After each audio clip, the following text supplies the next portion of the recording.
Is there a difference between reading males or females? You've really put me on the spot there. Better watch what I say. For me, I try not to get so worked up on what I'm reading or who I'm reading. My intention primarily is to establish a connection with a loved one in the spirit world that I can then bring forward evidence that will prove and show the contact, and then unfold that. You can say that many men are more skeptical about mediumship and life after death, or even being able to communicate with spirits, more than females. No offense, but it is even within the spiritual community. A lot of people will say, "Oh, I hope I don't go to a man," or "I hope I don't get a connection with a male," especially if they're doing it within the audience. And it can be that men are more like a closed book. They don't really want to open up, or they don't really want to express too much of their private life, which I can understand. I really do. Females, females are a lot more forthcoming. They're a lot more bubblier, and there's a no holds with women, I guess you can say. But men, women, I think in today's society it's a little bit more different. For me, I actually do have a lot of male clients, and it just seems to be growing more and more with men. So I feel it's starting to not balance out, but it's starting to get up there where men in today's society are a little bit more open-minded and willing to receive and to express. But I'm just a true believer that if this person has made this effort to come and to sit with me for this experience, then there's a bigger picture going on, so that there will be a loved one, there will be someone who is also keen to get a communication to them as well. So I guess what I'm really trying to say is, I don't care who sits in front of me. I really care about who I can bring forward from the spirit world, who I can be aware of as a medium, to then bring forward the evidence and the communication from their loved ones within the spirit world.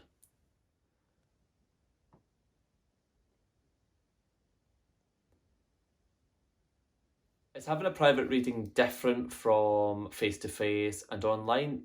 I guess you can say there is some differences, but for me, I've done readings on just telephone for international clients for many years.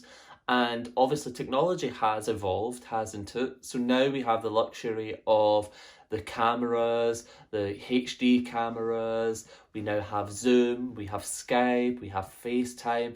So technology has actually opened up a bigger world for many mediums and for many clients to communicate with mediums and psychics.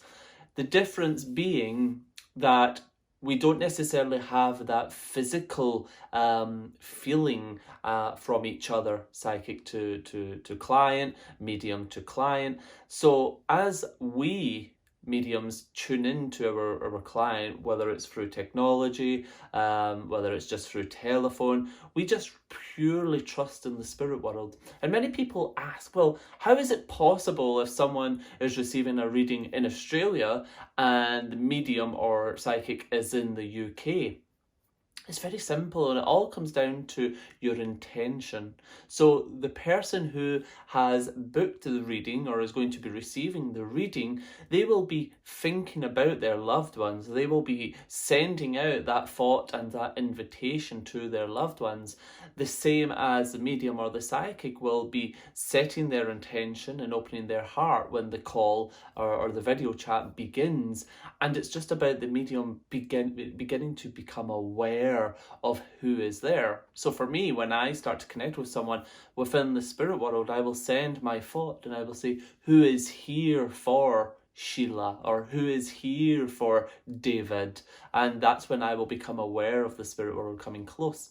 The evidence that the spirit world bring through technology, telephone, video chat for the medium is purely just the same. It really is just the same. I have not had or felt a difference between an in-person reading with evidence being spectacular and then a telephone reading where the evidence has just been okay. I've never had a true in-between.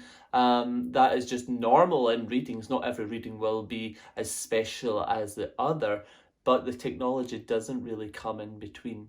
The hardest thing is just if there's a little bit of a lag or if there's a disconnection in Wi-Fi, then you need to reconnect. That's the only problem. But nowadays, Wi-Fi and the internet is just so fast and so real time that there's never that problem. So for me, whether it's on Zoom, Skype, or just plain and simple telephone with just a voice, it's just the same as connecting with someone in person. For me, that's the easiest way to describe it. But I don't feel there's a difficulty or a problem.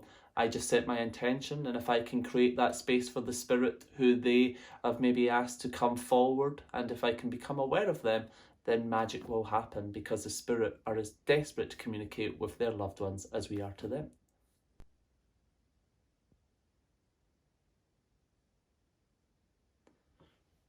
Do I find it difficult to read for someone in the public eye?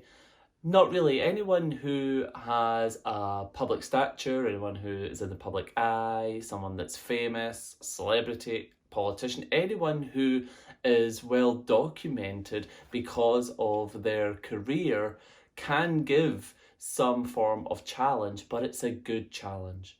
Like I've said in previous videos, I don't particularly pay attention to the person sitting in front of me. I want to pay attention to those that I can communicate with in the spirit world. And if you're able to gather evidence and information about the life that they lived together, that straight away is personal. Also, their personality and their characteristics of their loved one in the spirit world, names, memories, even trying to get perhaps old places or street addresses, information that won't be on Wikipedia or Google or any biography book. So for reading someone famous, for me, is just the same as reading for anyone else who comes for a reading. Yes, they do have a story, but we're not there to talk about their story, if you like. We're here to communicate with their loved ones who have made their transition, to bring forward to them proof that their loved ones are very much around. Now, we all are living in a day of social media. We all have Facebook, Twitter. We are all out there in some way with information. So what I always encourage people to do is to book their reading through a false name or a other name rather than their true name. And it's not to be false to the reader. It's not to try to disillusion them, especially if you're famous, because if you book with your famous name, then even if the psychic or the medium does come out with some really good details, you will go away and doubt it, thinking, well, is that information out there somewhere? So for you to book your reading under a false name or a different name, and the medium then does come out with really detailed information, you can then not walk away saying, could he or she have known that? Because you've gave a false name, you've gave a different alias. And I say that to everyone in every walk of life. Don't go booking in your name. Us as mediums and psychics, if we are truly working and genuine, your name is not important to us. It's when we get that connection with you from that first moment of saying, hello, how are you? We don't really focus on you. We want to see who is there and who wants to come and communicate with you. It's more better if we can try to get their names and get their details and get their proof to show you, in fact, this is who it is. So the only challenge that we will face reading for someone who does have a public figure lifestyle, or a celebrity or an athlete, anything, even a politician, someone whose life is documented, we as mediums, we try to get the details of the life that was lived before that person became the celebrity or the famous person. We want to talk about, your grandmother tells me that she called you her little monkey. Your grandmother tells me that she had a beach hut in Brighton Beach where she took you every summer. We want to get to the details of the life they shared together, the memories and the details there. So no, it's not difficult reading for someone famous. It's just difficult getting them out the way, pushing them aside and getting to their loved ones. And like I said, at the end of the day, they just want a communication with their loved ones as well. They don't want the fuss of who they are on screen, off screen. It's just important to get that connection with their loved ones in the spirit world. And that's the easiest way to focus on that.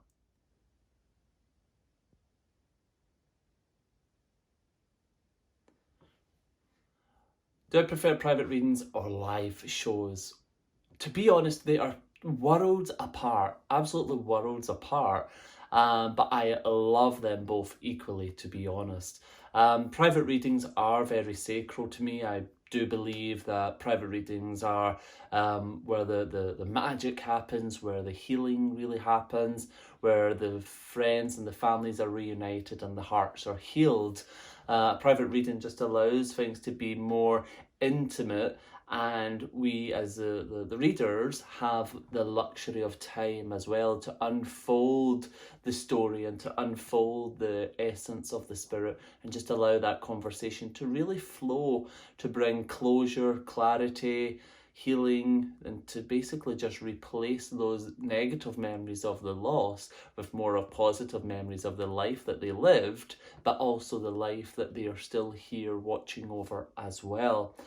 Within demonstrating, whether you've got 100 people sitting in front of you or 600 people, standing in front of a stage for any performer is an absolute buzz. It's really good because you actually get to touch as many people as you possibly can. Now, in a group setting, not everyone is going to receive a personal message, but if there's maybe 4 or 5 mothers in an audience who have lost a child, and that one mother receives a communication that proves that her son or daughter has survived that physical death, then those other mothers will be able to leave knowing that if that mum's son or daughter is still okay and doing perfectly fine, then so will theirs. So there's other ways of still being able to bring the presence of the spirit and be able to touch an audience. And basically you're able to have fun, you're able to, be able to share knowledge and information as well. One thing I really like to do when I tour with my live shows is I always like to try to educate my audience to where and when their local spiritualist churches are as well, so that they can support the churches and go and see other mediums around that local area as well. So it's all about sharing knowledge, educating, and being able to connect people with their loved ones as well in a wider and larger point of view. Thanks for watching. Remember to subscribe for more weekly videos.